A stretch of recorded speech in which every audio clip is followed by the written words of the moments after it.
Russians launched pro-Jill Stein social media blitz to help Trump, reports say.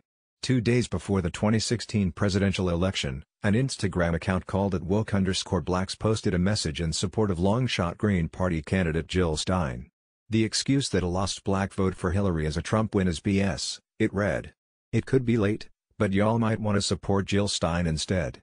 According to, the account was a fake, part of the Russian campaign to sway the 2016 presidential election in favor of Donald Trump. The report was one of 2 that leaked this week saying the Russian effort to disrupt the election specifically targeted black voters and harnessed America's top social media platforms. But the reports contained another finding that was largely overlooked. The Russians also focused on boosting Stein's candidacy through social media posts like the one from @woke_blacks. Building support for Stein was one of a roster of themes the Moscow-sanctioned internet trolls turned to repeatedly in their effort to disrupt the election, according to a research team led by the New Knowledge cybersecurity firm. The researchers also found that the campaign to bolster Stein gained in intensity in the final days of the presidential campaign and largely targeted African American voters.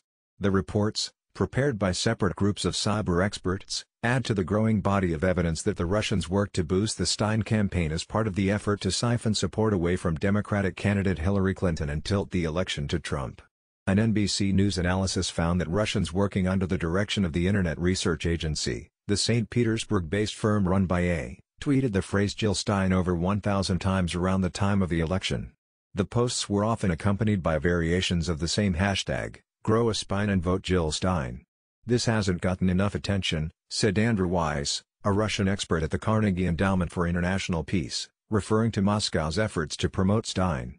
The fact that the Russian propaganda apparatus helped create awareness and support for her candidacy and promoted her candidacy is critical to our understanding of Russian interference in the 2016 election. The Russians played this extremely adroitly, Weiss added. The Green Party did not respond to multiple requests for comment. NBC News also left messages with 2 Stein spokespersons, but they went unreturned. There's nothing in the reports to suggest that Stein was aware of the influence operation, but the Massachusetts physician has long been criticized for her support of international policies that mirror Russian foreign policy goals. As a frequent guest on the Russian state-owned English-language broadcast and online outlets RT and Sputnik, Stein has also benefited from Moscow's help during her presidential runs in 2012 and 2016.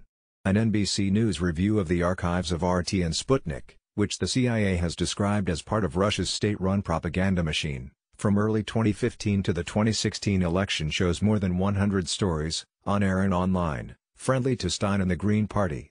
Weiss said Moscow's support for Stein in fact began well before she became a presidential candidate. The Russian embrace of French voices like Stein goes back more than a decade to the earlier days of RT, said Weiss. Weiss also noted that the Stein campaign parroted the Russian position on Ukraine in 2016 and criticized the U.S. for installing a government in Kiev hostile to Russia. In February 2015, Stein announced her decision to form a presidential exploratory committee on the U.S.-based RT program redacted tonight. In the closing weeks of the campaign, RT quoted Stein suggesting that Hillary Clinton could lead the U.S. into a nuclear war with Russia and saying Trump was a safer choice. On the issue of war and nuclear weapons, Stein said, according to RT, it is actually Hillary's policies which are much scarier than Donald Trump, who does not want to go to war with Russia.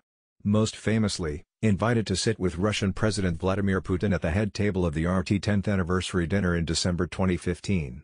The other was General Michael Flynn, who was advising then-candidate Donald J. Trump and is now awaiting sentencing in the special counsel's probe of Russian interference in the 2016 election. Also at the table, Putin's chief of staff, a former KGB general who had been sanctioned by the Obama administration for his role in 2014 annexation of Crimea, and a deputy chief of staff who U.S. intelligence referred to as Putin's head propagandist. Stein, in explaining why she traveled to Moscow for the event, has said she had hoped to speak with the Russian president about his policy in Syria, climate change and other issues. The Russian president declined the opportunity, Stein admitted. Stein has repeatedly said she did not accept any Russian support for her trip. Clint Watts, an NBC News analyst who has been tracking Russian election interference at the Foreign Policy Research Institute, says none of what's in the reports prepared for the Senate Intelligence Committee should be seen as surprising. Is Stein a fellow traveler or a useful idiot? Watts asked rhetorically. I don't know, but even after the election she played into Russia disinformation by pursuing a recount so heavily and claiming election fraud. This was a post-election coup for Kremlin propagandists. Robert Windrum is an investigative reporter/producer with NBC News, specializing in international security.